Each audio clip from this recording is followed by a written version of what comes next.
इस कार्यक्रम के पुण्यार्चक हैं Siddhant Jain, civil line, Shri Mahavir Prasad Sanjeev Jain Sarraf, Bhogal Delhi, Deepak Shweta Samyak Jain, Mayur Vihar 2 Delhi, Shrimati Shrimala Narendra Bahadur Jain, green park Delhi, गुप्तदान BD estate Delhi, Ajit Prasad Vaibhav Jain, Rajpur road Delhi. वंदितु सर्वसिद्धे ध्रुवे मचल मनोभवं गतिं पते बोच्छामि समय पाहुड मृणिमो सुध केवली भणिदम् निज स्वरूप को परमिरस जामे भर्यो अपार बंदो परमानंद में समय सारे अविकार। आचार्य कुंदकुंद देव को और उनके सभी टीकाकारों को, सभी ज्ञानी महापुरुषों को नमन और वंदन। समय सार ग्रंथादि राज का मंगलमय स्वाध्याय चल रहा है। 13 गाथाओं की विशेष चर्चा यहाँ पर संपन्न हो गई है और आज गाथा नंबर 14 प्रारंभ होने वाली है। इस गाथा में आचार्य कुंदकुंद देव ने शुद्ध नय का लक्षण या शुद्ध नय का स्वरूप बताया है कि शुद्ध नय का उदय होता है तो ही आत्मा की अनुभूति होती है। आत्मानुभूति का होना और शुद्ध नय का उदय होना ये दो बातें नहीं है, एक ही बात है। शुद्ध नय का विषयभूत जो शुद्धात्मा है उसको जब तक हम नहीं जानेंगे, नहीं पहचानेंगे, उसका जब तक हमें विश्वास श्रद्धान वेदन नहीं होगा तब तक हम मोक्ष मार्ग से दूर ही रहते हैं।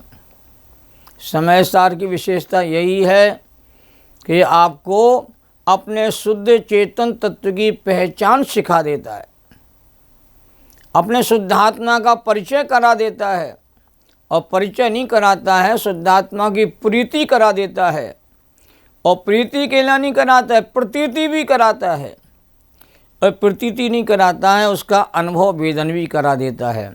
श्री सारे ग्रंथों का राजा महाराजा यह समय सार ग्रंथादि राज है, जिसके पल्ले पड़ जाता समय सार, जो समय सार के रस को पकड़ लेता है वो तो भव से पार ही हो जाता है। गाथा इस प्रकार है, देखिए। जोपसदीया पाणम अवधपोटम अनन्यम नियदम अविशेषमसंयोक्तम तम सोदृयम वियाणी। अब गाथा के शब्दों का उच्चारण देखते हैं।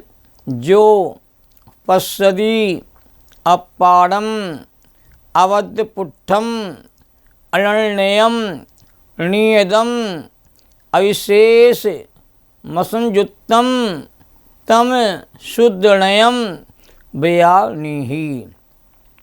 और लय के साथ देखिए।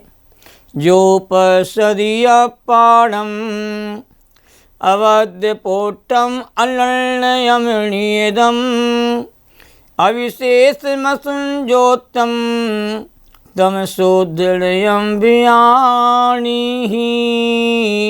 बहुत अद्भुत गाथा है। शुद्ध नय कैसे प्रकट होता है, शुद्ध नय की उपलब्धि कैसे होती है, यह बात गाथा के माध्यम से आचार्य कहना चाहते हैं।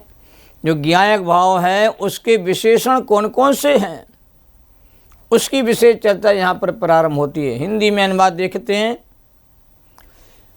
अवधपोट अनन्य नियति अविशेष जाने आत्मिको संयोग विरहित भी कहें जो शुद्ध नय उसको कहे। किसको शुद्ध नय कहते? एक गाथा के माध्यम से कहा जाने वाला है। अर्थ देखिए, हम अन्वय अर्थ बाद में करते हैं, पहले अर्थ को समझने से अन्वयार्थ का भाव खुलता चला जाता है। जो नय आत्मा को बंद रहे पर के स्पर्श से रहित, अन्यत्व रहित, चला चलता रहित, विशेष रहित एवं अन्य के संयोग से रहित देखता है, जानता है। हे शिष्य, तू उसे शुद्ध न जानो। अन्यवार देख लेते हैं, और भी भाव पकड़ में आ जाएगा। जो माने जो नए, अपार माने आत्मा शुद्धात्मा को, अबद्ध पुट्ठम माने बंध से रहित और पर के स्पर्श से रहित, अनन्य माने अन्यत्व रहित, निजम माने चला चलता रहित, अविशेषम माने ज्ञान दर्शन आदि के भेद से रहित, असंयुक्त माने अन्य के संयोग से रहित, ऐसे छह भाव रूप से पश्चदी माने देखता है, तम माने उसे, शुद्ध ने माने शुद्ध ने, वियार नाही माने जानो। अब ये गाथा में छह विशेषण शुद्धात्मा के ज्ञायक भाव के दिए हैं। पहला विशेषण है कि आत्मा जिसकी हम अनुभूति करना है, जिसकी ख्याति प्रसिद्ध करना है, वो कैसा है। तो पहले नंबर आचार्य कहते हैं अबद्ध है, वो दो कर्मों से बंधा हुआ नहीं है। कर्मों से आत्मा को बंधा हुआ बताने वाली नई पद्धति दूसरी है। अशुद्ध नय से कहा जाता है कि आत्मा कर्मों से बंधा हुआ है, उसी आत्मा को शुद्धने के द्वारा कहा जाता है कि आत्मा तो अबद्ध है, बंधा हुआ है। कहाँ?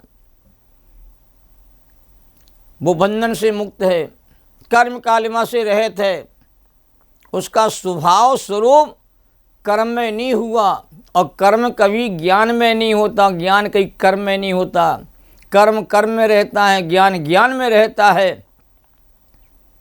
क्रोध क्रोध में है और ज्ञान ज्ञान में है, ज्ञान में क्रोध नहीं है, क्रोध में ज्ञान नहीं है, क्योंकि आत्मा बंध से रहित है, बंध से रहित स्वभाव वाला है। इसलिए पहला विशेषण दिया अबद्ध है वो आत्मा।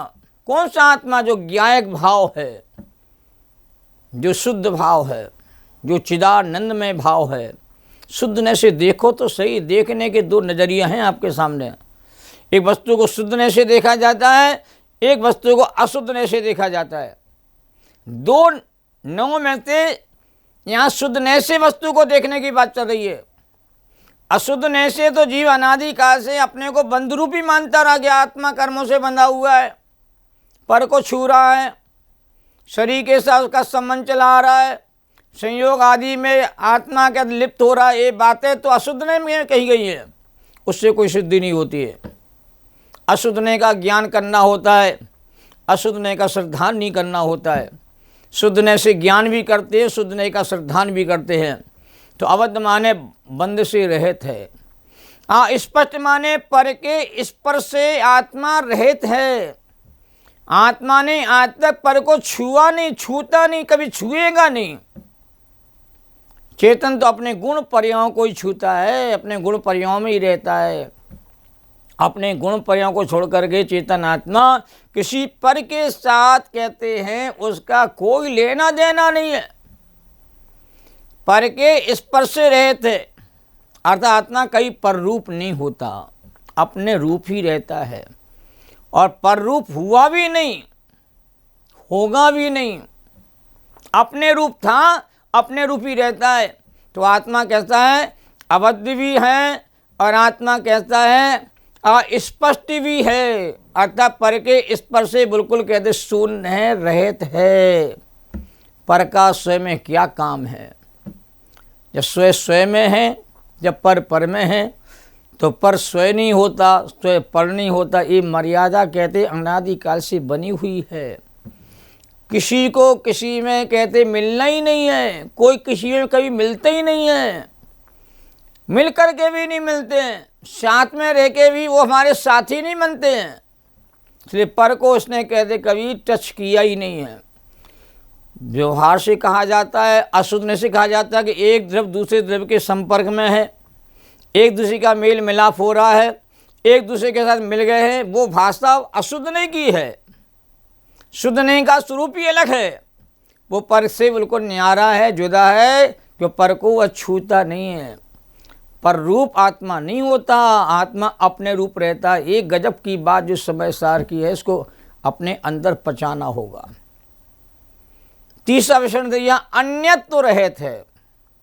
अगर आत्मा अन्य अन्य है, ज्ञान दर्शन चात के भेद वाला है, कहते नहीं, आत्मा तो कहते गुणों का सागर है, गुणों का अखंड पिंड है, गुणों का गोदाम है, उसमें गुणों का कोई भेद है ही नहीं। इसलिए आत्मा में ज्ञान नहीं, दर्शन नहीं, चात नहीं, ऐसा कहते हमारे आचार्यों ने कहते हैं, 7वीं गाथा में कहा था, अन्यत्व रहते, अन्य अन्य पना आत्मा में है ही नहीं, आत्मा तो अनन्य स्वभाव वाला है। चौथे नंबर कहा नियत स्वभाव वाला है। आत्मा में चल और अचलता पाई नहीं जाती है। समुद्र की लहरें होती हैं, घटती बढ़ती रहती है, इसे आत्मा घटता बढ़ता रहता है, ऐसा नहीं है। आत्मा तो कहते शांत समुद्र का धीर गंभीर स्वभाव है, वैसा नियत स्वभाव वाला है, निश्चित स्वभाव वाला है। वो अपने स्वभाव से स्वरूप से कहते आत्मा कभी चलायमान नहीं होता है। ये आत्मा का अद्भुत स्वरूप है, निश्चित स्वभाव वाला है। और 5वां विशेषण दिया है, ज्ञान आदि के भेद प्रभेदों से कहते हमारा आत्मा परे है, आत्मा अविशेष है। ज्ञान आदि सारे गुण जिसमें कहते हैं एकमय हो गए हैं, एक सामान रूपी वाला है, उसमें कहते विशेषताएं कहते देखोगे तो आत्मा पकड़ में नहीं आएगा, विकल्प खड़े हो जाएंगे।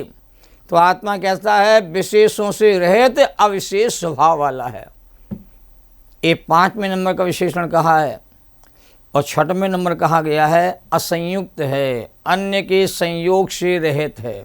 हम आत्मा का किसी से कोई संयोग ही नहीं है, आत्मा स्वभाव रूप है। स्वभाव कहते हैं कभी अनुरूप होते ही नहीं है, संयोग मिलते हैं पुण्य पाप आदि के योग से, पर संयोग कहते हैं कर्म को उदय में आ रहे और जा रहे हैं।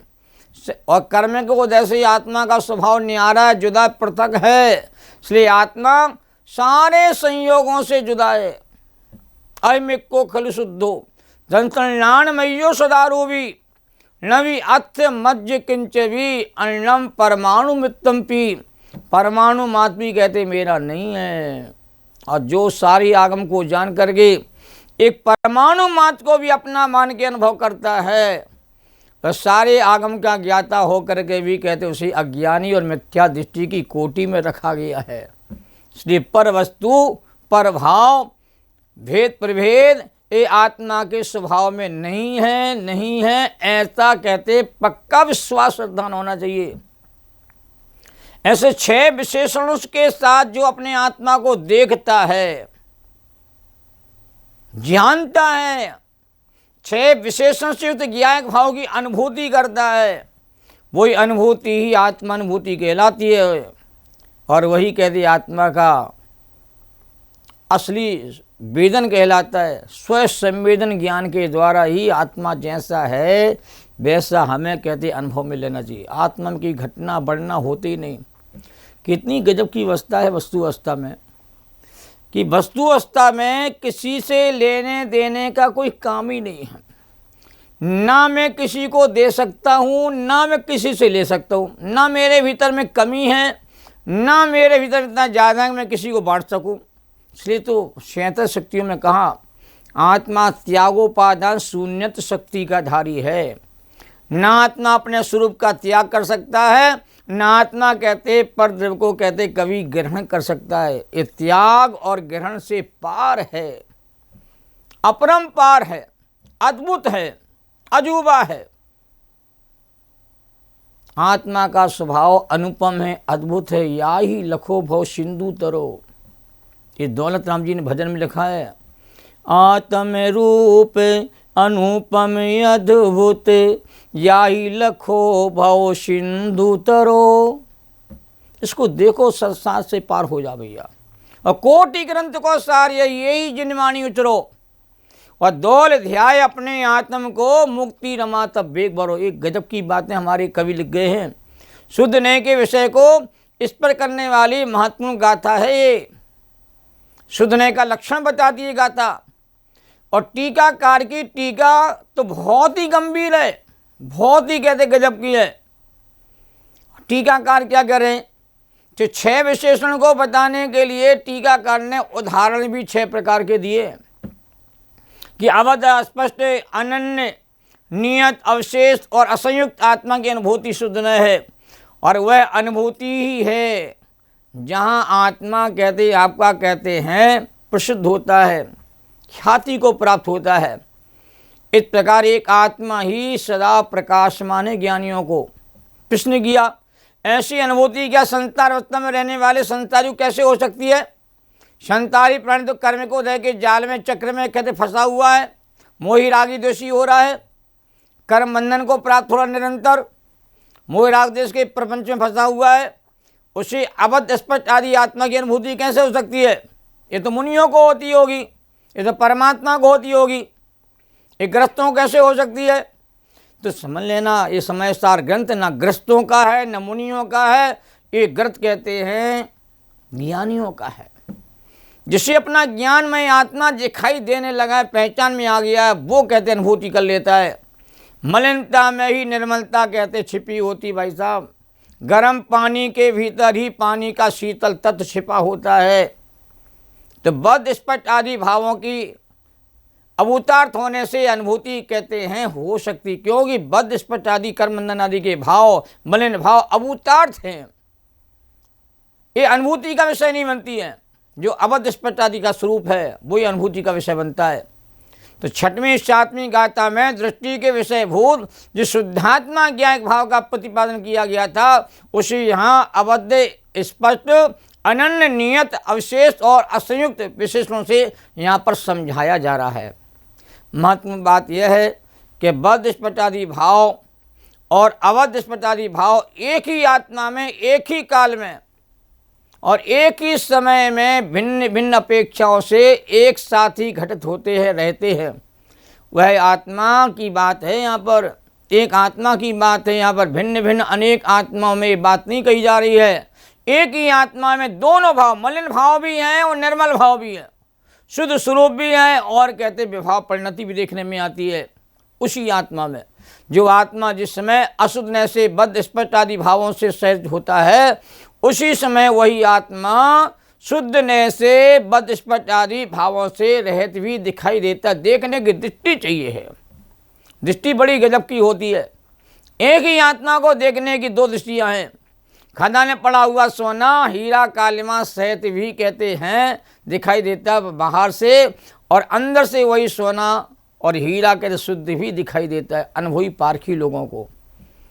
इसलिए समय सार को समझने के लिए एक अलग ही दृष्टि चाहिए, इसे पचाना आसान नहीं है। टीकाकार ने 5 उदाहरणों के माध्यम से इन भावों को समझाया है।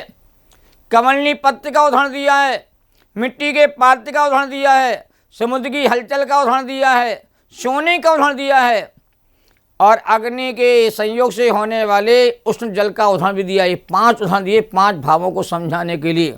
ये अजब गजब की बात है। समय मिलेगा तो इन 5 भावों के उदाहरणों को अच्छी तरह से समझने का हम प्रयास करेंगे। जैनम जयतु शासनम, सभी साधर्मी जनों को मेरा सादर जय जनिन।